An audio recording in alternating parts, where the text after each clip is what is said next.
These are cool pads. How many of these have you got? Because I'm terrible in interviews. I'm going to do this.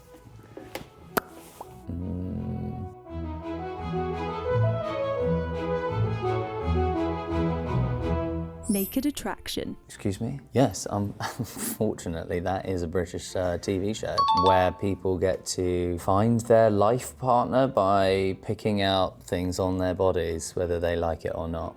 If only it was not British. I've come across it and thought that is the funniest, most bizarre TV show I've ever seen. Referring to dinner as tea. Yeah, that's totally British, yeah. When's tea ready? What time's tea? What is the whole deal with that? Yeah, I really couldn't tell you where that came from. We don't mean we're ready for a cup of tea. Is everyone drinking as much tea as they say we are? For the most part, yes. But I think the American way of coffee has definitely found its way into our culture, for sure. Damn Americans with their coffee. English breakfast tea, or your Royal Blend, if you go to Fortnum & Mason's, or your Claridge's.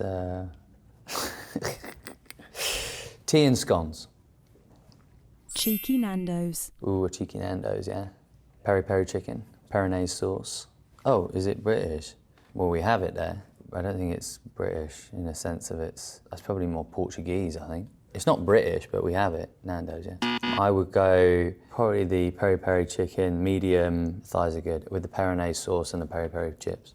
English muffins. An English muffin, I think, is probably more American than it is British. Or you call it a biscuit sometimes, don't you? We have a biscuit, but that's your cookie. And we have scones, but we don't have muffins. Heinz beans. Oh yeah, that's fundamentally British. How we got through the war. Pimm's.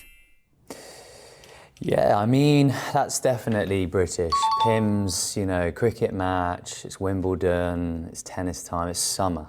Because the difference is that we've endured seasons and torrential rain and cold weather. So when we have a summer, it's epic. Everyone's outdoors, the pubs are full, the gardens, the parks. Yeah, we have a summer. And we have amazing beaches as well. Cornwall, you can go surfing, Brighton Beach, the occasional drizzle, sure. Tipping. Yeah, that's not really a British thing. Tipping or adding a gratuity is not really in our culture, as it is in the American culture of tipping for the valet or getting your coat or at the end of a meal, things like that. The rule of thumb, I suppose, if you are going to add a tip and things, is you do 10%, which in America it's usually 20% as an average of how you'd like to tip. I actually do tip in England as well. Yorkshire pudding. Oh, a Yorkshire pud, yeah. It's for our Sunday roast. It's to soak up the gravy and it's kind of the yummy bit. It's the one that all the kids want, you want the Yorkshire puds. Probably second to the roast potato. If you have roast beef, you have roast chicken, and then you'd have carrots, maybe greens like cabbage, things like that. It's probably Yorkshire pud, roast potato, and then gravy. Those are probably the three top things. You have to make the batter the night before because it needs to kind of set and sit in the fridge. Because it's usually the last thing you think about. You got your roast rib of beef, you're doing that, got your timings done really well, you might be doing a roast chicken at the same time. And the roast potatoes are everything. You spend more time on the roast potatoes, you've got boiled potatoes, just that little bit, just so when you smash them up, they get really nice and fluffy. And then you've got your pan ready with either your beef fat or your duck fat, goose fat. You chuck them in there and they just crisp up really beautifully, and then they just cook for about an hour and a half. That's the trick. But then by that point, you're like, oh man, I've forgotten about the Yorkshire puds. So then you try and whisk up a quick batter, but that can go kind of horribly wrong. You should have done it really the night before, set it in the fridge, so kind of that flour's had time to set and expand a bit. And then that's the trick. You get those baking dishes. Each one of those should have duck fat in it and get so hot. You pour in about a quarter of that for each one, and it just blows up for about 45 minutes in the hottest oven. And they either grow or they don't. And if they don't, it's a big fail, and everyone gets really upset with you because they're like, oh, did the Yorkshire puds come out? Oh yeah, they came out like pancakes. And I was like, no, it's fine, it's fine. Using the word knackered. Knackered, yeah. I'm doing okay, I'm not too knackered. I'm pretty knackered. You're a little bit exhausted, you're a bit tired, you're knackered. You're shattered, you're knackered. I'm done. Prawn cocktail crisps. Yeah, 100%, yeah. They're the sort of thing that when you're a kid, they're like the best. And then when you're an adult, you're like, why did I ever eat those? Because they're nothing like a prawn cocktail. I think it's the pink packaging. It's interesting, isn't it? It's all preservatives that make up a flavour that is pretend, so it's like, it's just interesting. Cadbury Dairy Milk Chocolate. Yum. Cadbury's chocolate. That's definitely British. I think actually the chocolate factory was probably out in like Bristol, out in Somerset. And I think it's the one that Roald Dahl based Charlie and the Chocolate Factory on. Like, can't be doing the Hershey's chocolate, that's just... To be fair, when I was a kid, I never really had a sweet tooth for chocolate. I did like the fruit gummies and the wine gums and that sort of stuff as a kid. After doing Craven and being on such a sort of regimen of like eating good quality food and like, it just didn't have any cravings for junk food really. Like candy, crisps, chips, as you would say. Good quality chocolates is amazing and yum. But yeah, growing up as a kiddo, Curly Whirlies, Minstrels, Rolos, Lime Bar, Mars Bar, Snickers, all of that was like, yeah. Jamie Dornan. Yeah, he's Irish, so he's not British. Well, he is British, actually, yeah.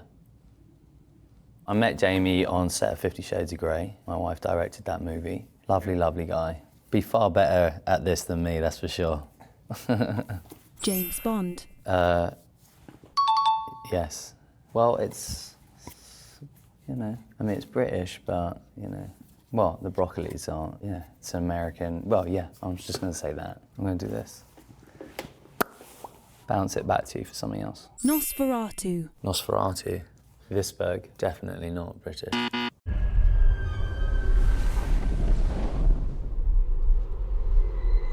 I'm ready.